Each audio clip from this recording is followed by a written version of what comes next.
നമസ്കാരം. ഇന്ന് ഞാൻ വന്നിരിക്കുന്നത് ഫിഷ് മസാല റെസിപ്പി ആയിട്ടാണ്. നമ്മൾ ഹോട്ടലിൽ നിന്നൊക്കെ കഴിക്കാറില്ലേ ഫിഷ് മസാല, അതേ രുചിയിൽ നമുക്ക് വീട്ടിൽ തന്നെ തയ്യാറാക്കി എടുക്കാൻ പറ്റും. അപ്പോൾ നമുക്ക് പെട്ടെന്ന് തന്നെ വീഡിയോയിലോട്ട് പോവാം. ഫിഷ് മസാല തയ്യാറാക്കാൻ വേണ്ടിയിട്ട് ഞാനിവിടെ അയക്കൂരയാണ് എടുത്തിരിക്കുന്നത്. 6 അയക്കൂര കഷ്ണങ്ങൾ എടുത്തിട്ടുണ്ട്. അപ്പോൾ നല്ല ദശയുള്ള മീൻ തന്നെ എടുക്കാൻ ശ്രദ്ധിക്കുക. അപ്പോൾ അതാണ് കുറച്ചും കൂടി ഫിഷ് മസാലയ്ക്ക് നല്ലത്. ഇനി നമുക്ക് ഇതിന് വേണ്ടിയിട്ട് ഒരു മസാല തയ്യാറാക്കാം. ഇതൊന്ന് പൊരിച്ചെടുക്കണം. അതിനൊരു മസാല തയ്യാറാക്കാം. അതിന് വേണ്ടിയിട്ട് ഒരു ബൗളിലോട്ട് 1/4 ടീസ്പൂൺ മഞ്ഞൾപ്പൊടി, 1/2 ടേബിൾ സ്പൂൺ മുളക് പൊടി ചേർത്ത് കൊടുക്കുക.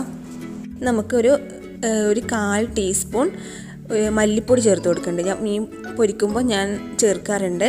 അപ്പോൾ നിങ്ങൾക്ക് വേണ്ടെങ്കിൽ അത് അവോയ്ഡ് ചെയ്യാം. പിന്നെ ആവശ്യത്തിന് ഉപ്പും കൂടി ചേർത്ത് കൊടുക്കുക.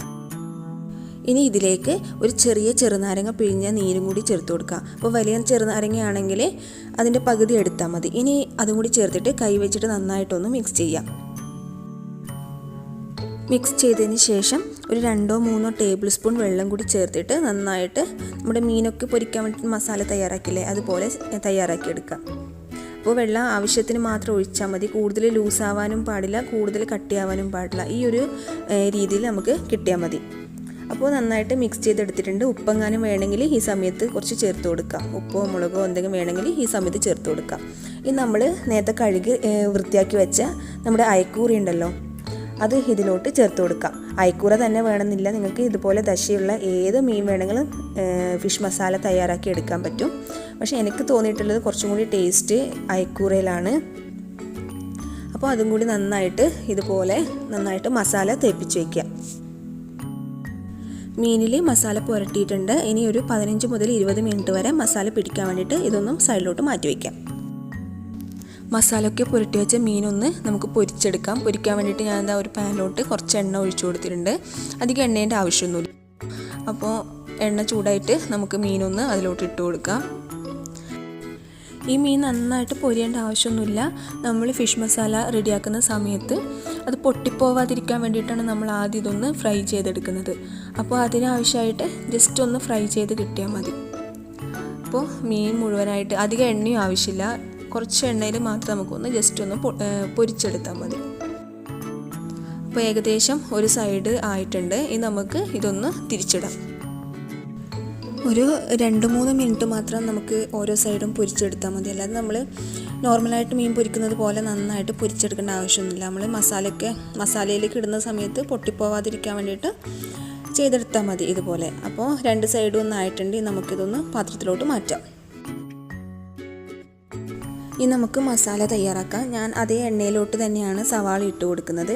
നിങ്ങൾക്ക് എണ്ണ കൂടുതലുണ്ടെങ്കിൽ വേറൊരു പാത്രത്തിലോട്ട് ഈ മസാല തയ്യാറാക്കിയെടുക്കാം, അതേ എണ്ണ ഉപയോഗിച്ചിട്ട്. അപ്പോൾ ഞാൻ ഇതേ പാത്രത്തിൽ തന്നെയാണ് മസാല തയ്യാറാക്കിയെടുക്കുന്നത്. അപ്പോൾ ഞാൻ അതിന് വേണ്ടിയിട്ട് ഒരു 3 വലിയ സവാള ചെറുതായിട്ട് കട്ട് ചെയ്തത് ഇട്ട് കൊടുത്തിട്ടുണ്ട്. ചെറുതായിട്ടെന്ന് വെച്ചാൽ നീളത്തിലല്ല, ഒരു സ്ക്വയർ ടൈപ്പിലാണ് ഞാൻ കട്ട് ചെയ്തിരിക്കുന്നത്. ഫിഷ് മസാലയ്ക്ക് അങ്ങനെയാണ് നല്ലത്. അപ്പോൾ സവാള ഇട്ട് കൊടുത്തിട്ട് ആ എണ്ണയിൽ ഓൾറെഡി നമ്മുടെ ഉപ്പിൻ്റെ അംശമുണ്ട്. കാരണം ഫിഷ് പൊരിച്ച സമയത്തുള്ള ഉപ്പിൻ്റെ ചെറിയൊരു അംശമുണ്ടാവും. അപ്പോൾ അതും കൂടി ഇട്ടിട്ട് നന്നായിട്ടൊന്ന് മിക്സ് ചെയ്തെടുക്കുക. സവാള നന്നായിട്ട് മിക്സ് ചെയ്തതിന് ശേഷം ഞാൻ കുറച്ചും കൂടി എണ്ണ ഒഴിച്ചു കൊടുത്തിട്ടുണ്ട്. അപ്പോൾ എണ്ണ കുറവാണെങ്കിൽ മാത്രം കുറച്ച് എണ്ണ ഒഴിച്ചു കൊടുക്കാം. ഞാനിത് സൺഫ്ലവർ ഓയിലാണ് ഒഴിച്ചു കൊടുത്തിരിക്കുന്നത്. അപ്പോൾ ഓയിലും കൂടി ഒഴിച്ചതിന് ശേഷം നന്നായിട്ടൊന്ന് മിക്സ് ചെയ്തെടുക്കുക. എന്നിട്ട് ആവശ്യത്തിന് വേണമെങ്കിൽ കുറച്ച് ഉപ്പും കൂടി ഇട്ടിട്ട് നന്നായിട്ടൊന്ന് വഴറ്റിയെടുക്കുക. അപ്പോൾ ആദ്യം കുറച്ച് ഉപ്പിടുക, പിന്നീട് നമുക്ക് വേണമെന്നുണ്ടെങ്കിൽ മാത്രം മസാലയ്ക്ക് റെഡി ആയിട്ട് വരുന്ന സമയത്ത് വേണമെങ്കിൽ മാത്രം കുറച്ച് ഉപ്പിട്ട് കൊടുത്താൽ മതി. അപ്പോൾ നന്നായിട്ടൊന്ന് വഴറ്റിയെടുക്കുക. സവാള ഒന്ന് വഴറ്റിയതിന് ശേഷം അതിലേക്ക് ഒരു വലിയ തക്കാളി ഞാൻ അരിഞ്ഞത് ഇട്ട് കൊടുക്കുന്നുണ്ട്. അതുപോലെ തന്നെ 2 പച്ചമുളകും, ഒരു കഷ്ണം ഇഞ്ചി, ഒരു 4-5 അല്ലി വെളുത്തുള്ളിയും കൂടി അരിഞ്ഞത് ഇട്ട് കൊടുക്കുന്നുണ്ട്. ഈ സവാളയും തക്കാളിയും നന്നായിട്ടൊന്ന് വഴറ്റിയെടുക്കാം. അതിനുശേഷം ഒന്ന് അടപ്പ് വെച്ചിട്ട് അടച്ചിട്ട് വേവിച്ചെടുക്കുക. അതാണ് ഇതിന് പ്രത്യേക ഒരു ടേസ്റ്റ് കൊടുക്കുന്നത്. നമ്മുടെ അടപ്പ് വെച്ച് വേവിക്കുമ്പോൾ അതിലുള്ള ആവിയൊന്നും പുറത്തേക്ക് പോകില്ല. അപ്പോൾ അതൊക്കെ അതിൽ തന്നെ കിടന്നിട്ട് നന്നായിട്ടൊന്ന് വെന്ത് കിട്ടിക്കോളും. ഒരു 2-3 മിനിറ്റ് അടപ്പ് വെച്ച് വേവിച്ചതിന് ശേഷം വീണ്ടും അടപ്പെടുത്തിട്ട് ഒന്ന് നന്നായിട്ടൊന്ന് മിക്സ് ചെയ്ത് കൊടുക്കുക. ഒരു ലോ ടു മീഡിയം ഫ്ലെയിമിലിട്ടിട്ട് വേണം നമ്മൾ ഇതൊന്ന് തയ്യാറാക്കി എടുക്കാൻ വേണ്ടിയിട്ട്. അപ്പോൾ ഒരേ സമയം അടച്ചു വെച്ച് കഴിഞ്ഞാൽ നമുക്കിത് അടിക്ക് പിടിച്ചു പോകും. അപ്പോൾ ഇടയ്ക്കിടയ്ക്ക് ഒന്ന് ഇളക്കി കൊടുക്കുക. തക്കാളിയൊക്കെ നന്നായി ഉടഞ്ഞ് വന്നിട്ടുണ്ട്. ഈ ഒരു സമയത്ത് ഞാനൊരു 2 കഷ്ണം പട്ടയും 2 കഷ്ണം ഗ്രാമ്പും കൂടി ഇട്ട് കൊടുക്കുകയാണ്. ആദ്യമേ ആ സവാള വഴറ്റുന്ന സമയത്ത് തന്നെ ഇട്ട് കൊടുക്കുകയാണെങ്കിൽ നല്ലത്. ഞാൻ പെട്ടെന്ന് മറന്നു പോയതുകൊണ്ടാണ് ഈ ഒരു സമയത്ത് ചേർത്ത് കൊടുത്തത്. അപ്പോൾ അതും കൂടി ചേർത്തിട്ട് നന്നായിട്ടൊന്ന് മിക്സ് ചെയ്തെടുക്കുക. നമ്മുടെ സവാളയും തക്കാളിയൊക്കെ ഏകദേശം ഒന്ന് വഴഞ്ഞു വന്നിട്ടുണ്ട്. ഇനി ഈ ഒരു സമയത്ത് ഞാൻ ഒരു 1/4 ടീസ്പൂൺ കുറവ് മഞ്ഞൾപ്പൊടി ചേർത്ത് കൊടുക്കണം. കാരണം ഓൾറെഡി അതിൽ മഞ്ഞൾപ്പൊടിയുടെ അംശമുണ്ട്. ഇനി ഒരു 1/2 ടേബിൾ സ്പൂൺ മുളക് പൊടി, ഒരു 1/2 ടേബിൾ സ്പൂൺ കശ്മീരി മുളക് പൊടിയും കൂടി ചേർത്തിട്ട് നന്നായിട്ടൊന്ന് മിക്സ് ചെയ്ത് കൊടുക്കാം. അതിൻ്റെ ഒരു പച്ചമണം മാറുന്നത് വരെ നമുക്ക് ഇളക്കി കൊടുത്തുകൊണ്ടിരിക്കാം. അതിനുശേഷം ഒരു 1/4 ടീസ്പൂൺ ഗരം മസാല പൊടിയും കൂടി ചേർത്ത് കൊടുക്കുന്നുണ്ട്. അതും കൂടി ചേർത്തതിന് ശേഷം നന്നായിട്ടൊന്ന് മിക്സ് ചെയ്തെടുക്കാം. ഇനി പൊടികളൊക്കെ ഒരു പച്ചമണം മാറി ആ എണ്ണയൊക്കെ ഒന്ന് തെളിഞ്ഞ് വരുന്ന സമയം വരെ നമുക്കൊന്ന് വഴറ്റിയെടുക്കണം. അടച്ചു വെച്ച് വേണമെങ്കിലും വേവിച്ചെടുക്കാം.